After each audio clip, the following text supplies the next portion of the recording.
Good morning. I'm Harley Schlanger from the LaRouche Organization with your daily video update for June 24th, 2024. I'm sorry if you're getting this update a little bit late today, but I was in meetings all morning. There's a lot going on. It's a very touchy, dangerous situation characterized by strikes against Russian positions in Crimea using U.S. ATACMS missiles, as well as what appears to be an Islamic terrorist assault in Dagestan with multiple casualties, including among police. So let me just begin with the important details that we do have, starting with the attack on Crimea. Now, this has been threatened for quite a while from Zelensky, as well as from the NATO forces, that they're going to do what they can to make the Russians pay for being in Crimea. And so yesterday there were missile attacks on a beach in Crimea near Sevastopol. There were 4 killed, including 2 children, 150 injured, hitting vacation goers at a beach. These were 4 ATACMS missiles with cluster bombs.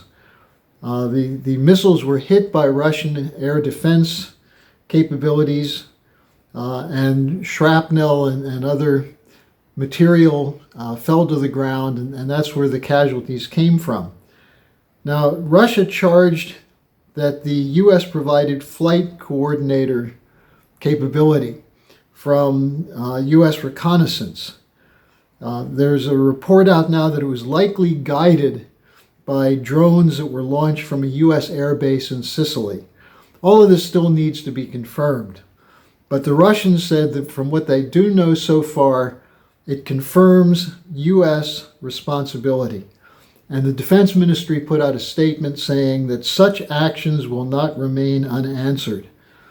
Now, this, of course, has been part of the escalation, the buildup, the use of ATACMS missiles, the U.S. giving the go-ahead to Ukraine to attack Russian forces with U.S. weapons, with European NATO weapons, and so on. And as Putin has said, this would be a dramatic escalation which would have to be responded to. Now, how the Russians respond, we don't know yet. We know that Putin has expanded the idea of a Eurasian security zone. He had the meeting with the North Koreans over the last couple of days. There were meetings at the Defense Ministry today to discuss what kind of response there'll be. But what should be noted is that this has been predicted and been cheerleaded on by the war faction in the West. Just as an example, the neocon think tank, the Institute for the Study of War, which has people like William Crystal and General Petraeus on its board, they produced a map which was published in Newsweek, showing all the targets in Russia in range of Ukrainian-based ATACMS missiles. So if this is the beginning of an escalation, it's extremely dangerous. We'll hopefully have an update on this tomorrow. The key to that, what they're doing is the vilification of Putin. That Putin's committed to war, to conquering Ukraine, conquering Europe, and he must be stopped. And so when Putin put forward a peace proposal, very similar to the one that Ukraine signed back in the spring of 2022, it was immediately rejected by the West, by the U.S., by Zelensky, and so on. There was a lengthy discussion of this at last Friday's International Peace Coalition Zoom call, which included military veterans, analysts, and so on.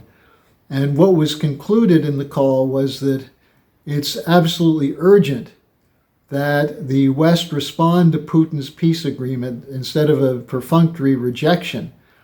Look at it, issue a response to it, not be afraid of it.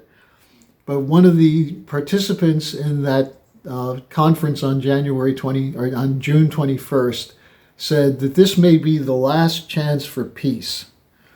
Now, it's of note that Donald Trump issued a statement over the weekend that goes beyond anything he'd said previously on Ukraine. He was interviewed on the All In podcast with David Sachs, and Sachs asked him about whether he would agree to exclude the possibility of Ukraine joining NATO as part of the negotiations to end the war. And that was one of Putin's demands. No offer to Ukraine for membership in NATO.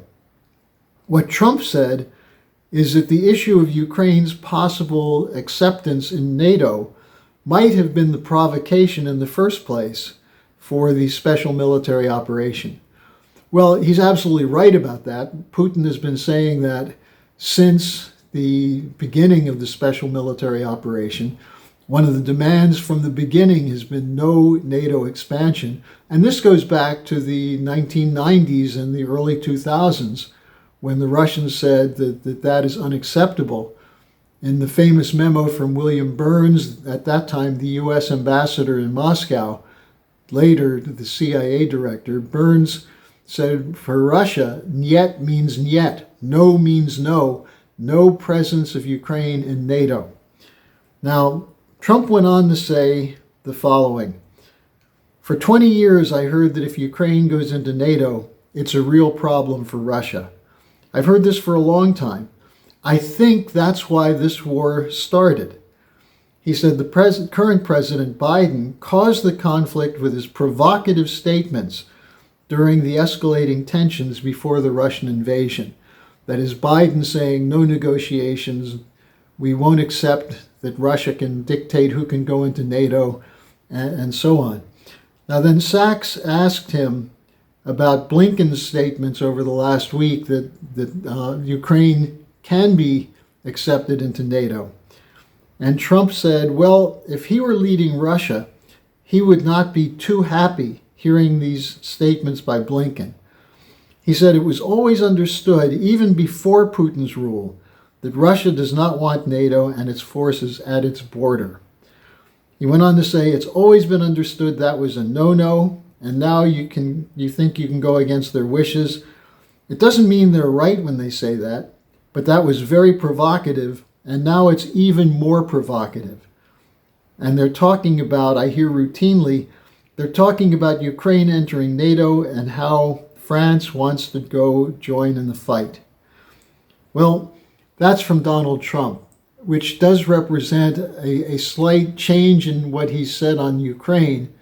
Actually, it's a major change, because he's essentially saying that it's the insistence on expanding NATO which is the cause of the Russian special military operation. In other words, they were provoked. The idea that it was an unprovoked attack, which is the line from Biden, Blinken, the Macron, and others, Trump is taking issue with that. And this could be important in the long run. Now you add to that the attack in Dagestan, which appears to be an attack by Islamic fundamentalists, although it's not yet clear if that's the case. The Russians say they know who's behind it, and they're not going to tolerate this, but they're also calling for religious peace because they don't want this to turn into a crusade against Islam. Now, is there an overall offensive going on against Russia? That's what the Russians are trying to figure out. It appears that way, and if so, this puts us closer and closer to a tripwire for World War III that could become a nuclear war. And so that's why it's significant that Trump spoke out. He should now come out and say he's willing to negotiate with Putin the terms of peace that Putin proposed. A negotiation is a negotiation. It doesn't mean an acceptance. But to refuse to talk, as Biden and his administration has refused, is an invitation to an escalation to total war. So that's what I have so far today. I'd urge you to watch what I'm going to link in the International Peace Coalition discussion from last Friday, because it gets right to the heart of the question of why it is, and the IPC endorsed the call from German representatives that there be an acceptance by the West of the Putin peace proposal as a negotiating as something to negotiate. So take a look at that, and I'll see you tomorrow.